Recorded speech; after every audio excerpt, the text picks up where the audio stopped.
ఎంత నుంచి ఓటు అడిగే హక్కు ఉంది అంటే ఒక కాంగ్రెస్ పార్టీ మాత్రమే ఓటు అడిగే నైతిక హక్కు ఉంది. వేరే ఏ పార్టీకి నాడు అడిగే హక్కు లేదు.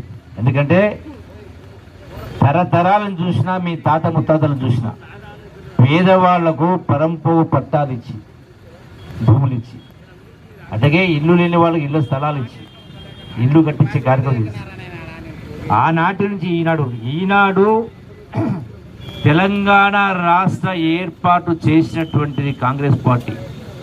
ఆనాడు తెలంగాణ ఉద్యమంలో పిట్టల్లాగా యువకులు రాలిపోతూ ఉంటే ఆ కన్న తల్లుల కడుపు కోత ఎటువంటిదో తెలిసినటువంటి సోనియా గాంధీ, ఆమె కూడా తల్లి కాబట్టి తెలంగాణ ఇస్తే ఆంధ్రాలో కాంగ్రెస్ పార్టీ తుడిచిపెట్టుకుని తెలిసి కూడా 60 సంవత్సరాల 4 కోట్ల ప్రజల తెలంగాణ కోరిక నెరవేర్చాలని పెద్ద మనసుతోటి తెలంగాణ రాష్ట్రం ఇచ్చినందుకు మనం సోనియా గాంధీ కాంగ్రెస్ పార్టీ రుణం తీర్చుకోవాల్సిన అవసరం ఉంది. దానికోసం ఓటేయాలి. రెండవది, ఈనాడు 6 గ్యారంటీలు ఎన్నిక పార్టీలను ఏం మాట్లాడిరు? కాంగ్రెస్ వస్తే కరెంట్ రాదు, కాంగ్రెస్ వస్తే రైతు బంధు రాదు, కాంగ్రెస్ వస్తే పెన్షన్ రావని తప్పుడు ప్రచారం చేసింది. ఈనాడు రేవంత్ రెడ్డి గారి నాయకత్వాన ఏ ఒక్కటి కూడా బంద్ చేయకుండా అన్ని ఇస్తూ, పెన్షన్లు ఇస్తూ, కరెంట్ ఇస్తూ, రైతు భరోసా ఇస్తూ, ప్రతిదీ కొనసాగిస్తూ, ఇవి కాకుండా ఇంకా అదనంగా ఇప్పటికే 5 గ్యారెంటీలు ఇవ్వడం జరిగింది. అది ఉచిత అంటే 500 రూపాయల గ్యాస్ కావచ్చు, అట్లాగే మహిళలకు ఆర్టీసీ బస్సులో ఫ్రీ కావచ్చు, 200 కరెంటు ఉచితంగా కట్టిన వాటికి ఫ్రీ కరెంట్ ఇవ్వడం కావచ్చు. ఇవే కాకుండా ఆనాడు కేసీఆర్ 10 ఏళ్ల కింద అల్లుడో సేడ పండుకోవాలి, బిడ్డో సేడ పండుకోవాలి, బర్రెన కట్టాలి, మేకలను కట్టాలి, డబుల్ బెడ్రూమ్ ఇస్తానని మాట్లాడు 10 సంవత్సరాలు. ఈనాటికి ఇవ్వలే. అట్లనే దళితులకు 3 ఎకరాల భూమి చెప్పాడు, ఈనాటికి ఇవ్వలే. 10 ఏళ్ళ తర్వాత కూడా నిరుద్యోగ యువకులకు నెలకు 3,000 రూపాయలు నిరుద్యోగ వృద్ధి ఇస్తాడు. 10 ఏళ్ళైనా ఈనాటికి ఇవ్వలే. ఈనాడు కాంగ్రెస్ ప్రభుత్వం వచ్చిన తర్వాత ఈ రోజున డబుల్ బెడ్రూమ్ అంటే ఈనాడు 5 లక్షల రూపాయలు, 5 లక్షల రూపాయలు ఇందిరమ్మ ఇల్లు ఏర్పాటు చేస్తాను. ఇప్పటికే రాష్ట్రంలో 22,000 కోట్ల రూపాయలతోటి 4,50,000 ఇండ్లు మంజూరు చేయడం జరిగింది. అలంపూర్ నియోజకవర్గానికి కూడా 3,500 కోట్ల 3,500 ఇండ్లు మంజూరు చేయడం జరిగింది. ఈ ఇండ్లు మొత్తం కూడా పేదవాళ్ళని సెలెక్ట్ చేసి, మీ అభిమాన నాయకుడు సంపద సెలెక్ట్ చేస్తే ఆ ఫైల్ పైన సంతకం పెట్టేది మంత్రులు మేమే. అది పేదవాళ్ళ యొక్క ఇంటి కళ నెరవేర్చే కార్యక్రమం. అంటే గుడిసెలు ఉన్న వాళ్ళు, పేదవాళ్ళ కదా కూడా ప్రతి సంవత్సరం కూడా ఈ ఇంటికి ఏర్పాటు చేస్తున్నాం. మొదటి ఇప్పటికే వచ్చినాయి. ఈ ఎన్నికల్లోపే మీరు గ్రామాలు తిరుగుతూ ఇల్లు లిస్టు ఫైనల్ చేస్తే 100% ఎంబడే 13వ తారీఖు మే అయిపోతే మే 31 లోపలనే ఆ ఇండ్ల మంజూరు ఏర్పాటు చేస్తాను. ఇప్పటికీ మంజూరైనాయి.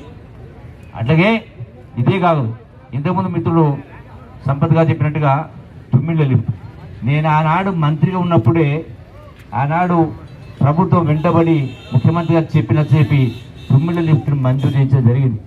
ఆనాడు మంజూరు చేసినప్పుడు ఆనాడు చెప్పినటువంటిది 3 రిజర్వాయర్లు కట్టాలని. ఆనాడు మోటార్ లాంచ్ చేసిన అన్ని చేసినాం. ఆ రిజర్వాయర్ కూడా ఏర్పాటు చేసేది ఉండే.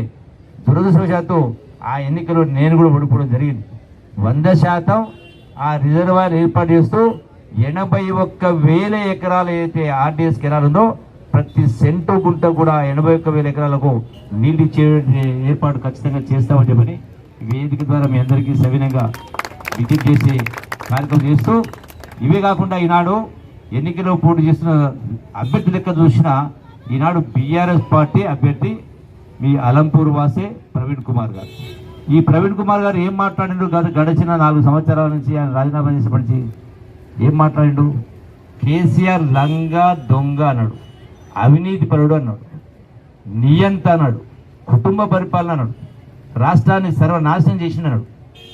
చెప్పినటువంటి వ్యక్తి, అంత గొప్ప మాటలు చెప్పిన వ్యక్తి ఈరోజు మళ్ళీ పోయి ఇలా కేసీఆర్ పంచన చేరి ఇలా ఓట్లు ఏ లెక్క ప్రకారం ఓట్లు అడుగుతారని నేను ప్రశ్నిస్తా ఉన్నా. అందుకే వాళ్ళకు ఓట్లు అడిగేటువంటి నైతికత లేదు. 10 ఏళ్ళు చేయని కేసీఆర్ ఇలా మళ్ళీ కొత్తగా ఏం చేస్తాడు లెక్క. అట్లనే ఇలా ఇంకో అభ్యర్థి చూస్తే రాములు ఎంపీ, ఆయన పోయినసారి 5 ఏళ్ళు ఎంపీ ఉన్నాడు. ఒక్కరోజు నోరు తెరిచి పార్లమెంటులో పల్లెత్తు మాట మాట్లాడలే. ఆయన ఈ రోజున కూడా బీఆర్ఎస్ పార్టీ ఎంపీ ఉన్నాడు, కొడుకు బీజేపీ పార్టీగా ఎంపీగా పోటీ చేస్తాము. అంటే అభ్యర్థి పరంగా చూసినా బీజేపీ అభ్యర్థి భరత్ ప్రకారం చూసినా, బీఆర్ఎస్ పార్టీ ప్రవీణ్ ప్రకారం చూసినా వీళ్ళకి ఓట్లు అడిగే హక్కు లేదు.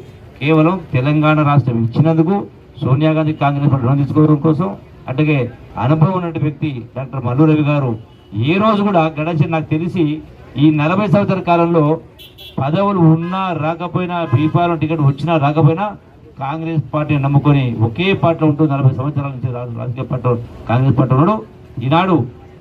ఈనాడు ఈ ప్రభుత్వం రేవంత్ రెడ్డి నాయకత్వాన గడిచిన సంవత్సరం కాదు 2 సంవత్సరాలు పోరాటం జరుగుతూ ఉంటే ఆ పోరాటంలో రేవంత్ రెడ్డి గారికి చేదోడు బదులు 24 గంటలు ఉంటూ ఇలా రాష్ట్ర ప్రభుత్వం ఏర్పడని కూడా ఒక కారకుడైనటువంటి వ్యక్తి డాక్టర్ మల్లు రవి గారికి మీ అందరూ పెద్ద మని చేసుకుని ఓటు చేయాల్సిన అవసరం ఉంది.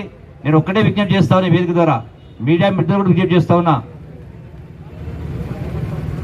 నా కోసమో మల్లు రవి కోసమో సంపద కోసం కాదు, ఈ రాష్ట్ర భవిష్యత్తు కోసం, పేదల భవిష్యత్తు కోసం ఇలా మన పెద్దల మాట చెప్పిండ్రు, ఎవరి రుణంలో పోవద్దని. మనం అందరం కూడా ఈనాడు కాంగ్రెస్ పార్టీకి సోనియా గాంధీ గారు రుణపడి ఉన్నాము తెలంగాణ రాష్ట్రం ఇచ్చినందుకు. కాబట్టి ఏ పార్లమెంటులో ఆనాడు తెలంగాణ ఇస్తే ఆంధ్ర ఎంపీలు మొత్తం కూడా అడ్డం పడే కార్యక్రమం చేసిండు. అయినా కూడా సోనియా గాంధీ కాంగ్రెస్ పార్టీ ఎవరిని లెక్క చేయకుండా ఏ పార్లమెంట్లో తెలంగాణ బిల్లు పెట్టి తెలంగాణ రాష్ట్రం ఇచ్చిందో, ఈ తెలంగాణ రాష్ట్రం ఇచ్చినందుకే కదా మనకి ఈనాడు 24 గంటల కరెంటు కావచ్చు, 2000 పెన్షన్ కావచ్చు, ఇవన్నీ వస్తూ ఉన్నాయంటే. కాబట్టి